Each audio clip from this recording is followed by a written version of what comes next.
Electric बसमध्ये कोणताही बिघाड नसल्याचं समोर, पोलिसांनी इलेक्ट्रिक बस बनवणारी कंपनी आणि तज्ञांशी संवाद साधला।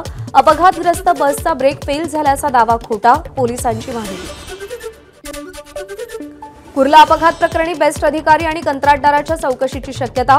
संजय मोरेला मिनी बस इतर गाड्या चालवण्याचा अनुभव असल्याचं उघड, मोठी बस चालवण्याचा मात्र अनुभव नसल्याचं प्राथमिक तपासातून समोर।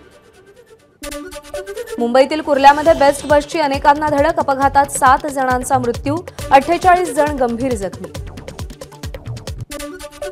रुग्णालयामध्ये नोकरी करणाऱ्या कनीज फातिमाचा कुर्ला बस अपघातात मृत्यू, तर नोकरीचा पहिला दिवस संपून घरी परतणाऱ्या 19 वर्षीय आफरीननेही आपले प्राण गमावले।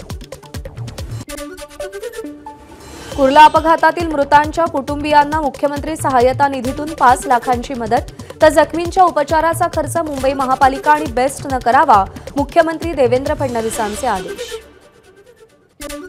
कुर्ला अपघातात मृत्यू झालेल्यांना अजित पवारांनी श्रद्धांजली वाहिली। घटनेची सखोल चौकशी करून दोषी आढळणाऱ्यांवर कठोर कायदेशीर कारवाई केली जाईल, अजित पवारांचं ट्विट। कुर्ला अपघातातील बेस्ट बस चालक संजय मोरे पोलिसांच्या ताब्यात, चालकावर सदोष मनुष्यवधाचा गुन्हा दाखल।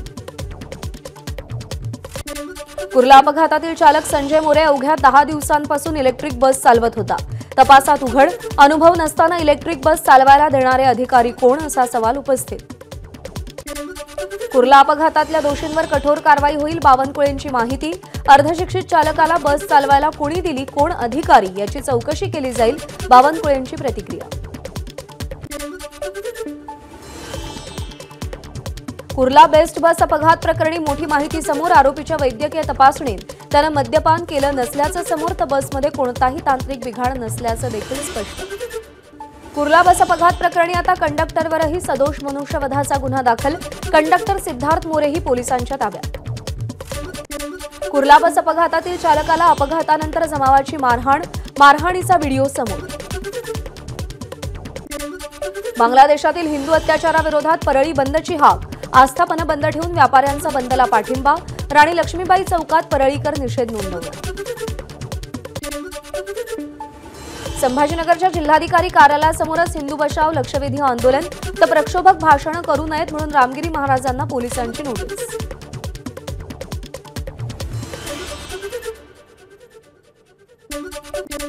बांगलादेशात हिंदूंवर होणाऱ्या अत्याचाराच्या निषेधार्थ नंदुरबारमध्ये मूक मोर्चा, संयुक्त राष्ट्र आणि मानवाधिकार परिषदेनं दखल घेण्याची मागणी केली। बांगलादेशात हिंदूंवर अत्याचार होत आहेत, मात्र भाजप त्यावर काही बोलत नाही, संजय राऊतांची टीका। देशभर आंदोलनं सुरू आहेत, राष्ट्रीय स्वयंसेवक संघ, भाजप कुठे दिसत नाही, हे चित्र मोदींना विचलित करत नाही का, संजय राऊत यांचा सवाल।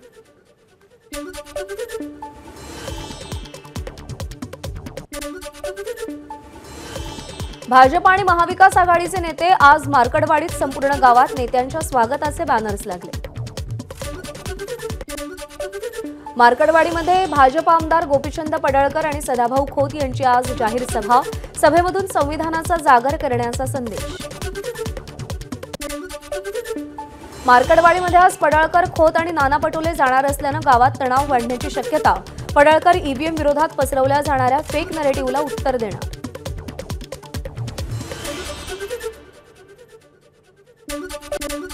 निवडणूक आयोगाच्या सूचनांनुसार 288 मतदारसंघातल्या 1440 व्हीव्हीपॅट स्लिपची गणना झाली, कोणतीही तफावत आढळली नाही, जिल्हा निवडणूक अधिकाऱ्यांच्या रिपोर्टमधून उघड।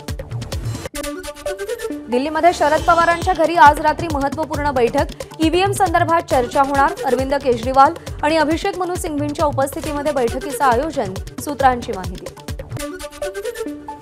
16 डिसेंबरपासून विधिमंडळाचं हिवाळी अधिवेशन, विधान भवनामध्ये जोरदार तयारी सुरू, प्रत्येक आमदाराच्या आसनासमोर विशेष स्क्रीन लावण्यात आली आहे, बोलणाऱ्या सदस्याचं भाषण इतरांना या स्क्रीनद्वारे पाहता येईल। हिवाळी अधिवेशनाच्या पार्श्वभूमीवर नागपूरमध्ये मंत्र्यांसाठी शासकीय बंगले सज्ज, नागपूरचा देवगिरी बंगला हा उपमुख्यमंत्री एकनाथ शिंदेंना, तर उपमुख्यमंत्री अजित पवारांसाठी विजयगड हा बंगला। अजित पवारांविरुद्ध ईडीचे खटले सुरूच राहणार, आयकरद्वारे चौकशी केलेल्या बेनामी मालमत्ता व्यवहार प्रकरणात पवारांना दिलासा, मात्र मनी लॉन्ड्रिंगशी संबंधित प्रकरणांमध्ये ईडीनं क्लोजर रिपोर्ट दाखल केलेला नाही। राज्यामध्ये 5 बनावट कंपन्यांच्या नावे 11 जिल्ह्यांमध्ये बनावट औषधांचा पुरवठा। या 5ही बनावट कंपन्यांचं अस्तित्व फक्त कागदावरच। मुंबई महानगरपालिकेच्या मुख्यालयासह सगळ्या वॉर्डमध्ये 1 जानेवारीपासून फेस रीडिंग हजेरी अनिवार्य। बायोमेट्रिक पद्धतीमधल्या त्रुटी दूर करण्यासाठी निर्णय। अवैधरित्या वृक्षतोड करणाऱ्यांवर आता शासनाचा बडगा। अनधिकृतरित्या झाड तोडण्यासाठी असलेली 1000 रुपयांची शिक्षा आता थेट 50,000 रुपयांवर। पुणेकरांसाठी महत्त्वाची बातमी। शहराचा पाणीपुरवठा गुरुवारी बंद राहणार, तर शुक्रवारी कमी दाबानं पाणीपुरवठा होईल। पाणीपुरवठा विभागाची माहिती। गेल्या 3 दिवसांपासून अकोल्यातल्या तापमानात घट झाली आहे। आज तापमान 11 अंश सेल्सिअसवर। वाढलेल्या थंडीचा रब्बी पिकांना फायदा होण्याची शक्यता। रायगडमध्ये पुन्हा तापमानात घट। जिल्ह्याचं तापमान 18 अंशांवरून 12 अंशांपर्यंत घसरलं। थंडीपासून बचावासाठी नागरिकांना स्वेटर आणि शेकोट्यांचा आधार। थंडी वाढल्यानं नाशिककर गारठले। निफाडमध्ये आज 8.9 अंश सेल्सिअस तापमानाची नोंद। शेकोटी पेटवून नागरिक ऊब घेत आहेत। नाशिकमध्ये थंडीपासून बचाव व्हावा यासाठी देवाला उबदार कपडे। कारंजा परिसरातील गणेश मूर्तीला स्वेटर घातलाय। बुलढाणा जिल्ह्यामध्ये कडाक्याची थंडी। तापमानात 10 अंशांपर्यंत घट। थंडीचा रब्बी पिकांना फायदा होणार। नंदुरबारमध्येही तापमानाचा पारा घसरला। सातपुड्याच्या डोंगर रांगांमध्ये तापमान 9 अंश सेल्सिअसपर्यंत खाली। धुळे शहरासह जिल्ह्यात तापमान घसरलं। जिल्ह्याचं तापमान 4 अंश सेल्सिअसवर। यंदाच्या हंगामातील सर्वात नीचांकी तापमानाची नोंद। कडाक्याच्या थंडीमुळे जागोजागी शेकोट्या पेटल्या। सोयाबीनच्या आर्द्रतेमुळे राज्यभरात खरेदी केंद्रांवरती शेतकऱ्यांची अडवणूक। 15% आर्द्रता असेल तरी सोयाबीन खरेदी करावं असं केंद्राचं परिपत्रक। मात्र 12%हून अधिक आर्द्रता असलेलं सोयाबीन खरेदी केलं जात नसल्याचं उघड। आमदार योगेश टिळेकरांचे मामा सतीश वाघ यांचा मृतदेह सापडला। यवतगावच्या हद्दीमध्ये वाघ यांचा मृतदेह सापडला। पुण्यातून त्यांचं अपहरण झालं होतं।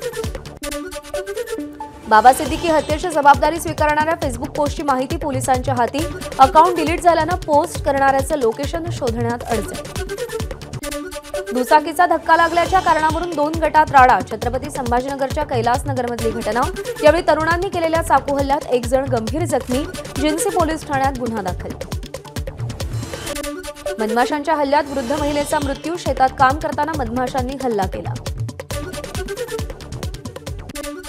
बीडच्या अंबाजोगाईजवळ लातूर रोडवर ट्रक आणि कारचा अपघात। अपघातात दोघांचा मृत्यू तर दोघं गंभीर जखमी। पहाटेच्या सुमारास अपघात झाल्यानं सध्या जखमींवरती उपचार सुरू आहेत। सांगलीमध्ये खोटं लग्न लावून फसवणूक करणाऱ्या 2 टोळीचा पर्दाफाश। पोलिसांकडून 8 जणांना अटक। आदिवासींचं कुलदैवत असलेल्या डोंगऱ्या देवाची कळवणमध्ये पूजा। गुजरात, महाराष्ट्र आणि मध्य प्रदेशातील आदिवासी भागात या पूजेला महत्त्व। अत्यंत उत्साहात डोंगऱ्यादेव महोत्सवाला सुरुवात। बुलढाण्यातल्या शेगावमध्ये संत गजानन महाराजांच्या भक्तांच्या सेवेसाठी शेतकऱ्याची अनोखी युक्ती। बैलगाडी सजवून शेगावला येणाऱ्या भाविकांना रेल्वे स्टेशन ते मंदिरापर्यंत बैलगाडीनं नेण्याची सोय। 63व्या महाराष्ट्र राज्य हौशी मराठी नाट्य स्पर्धेत सांगली केंद्रातून सितारों से आगे या नाटकाला प्रथम पारितोषिक। सांस्कृतिक कार्य संचालक श्री विभीषण चौरेंकडून घोषणा। संजय मल्होत्रा आरबीआयचे नवे गव्हर्नर। पुढचे 3 वर्षांसाठी संजय मल्होत्रा आरबीआयचे गव्हर्नर राहतील। केंद्र सरकारकडून घोषणा। एबीपी माझा, उघडा डोळे बघा नीट।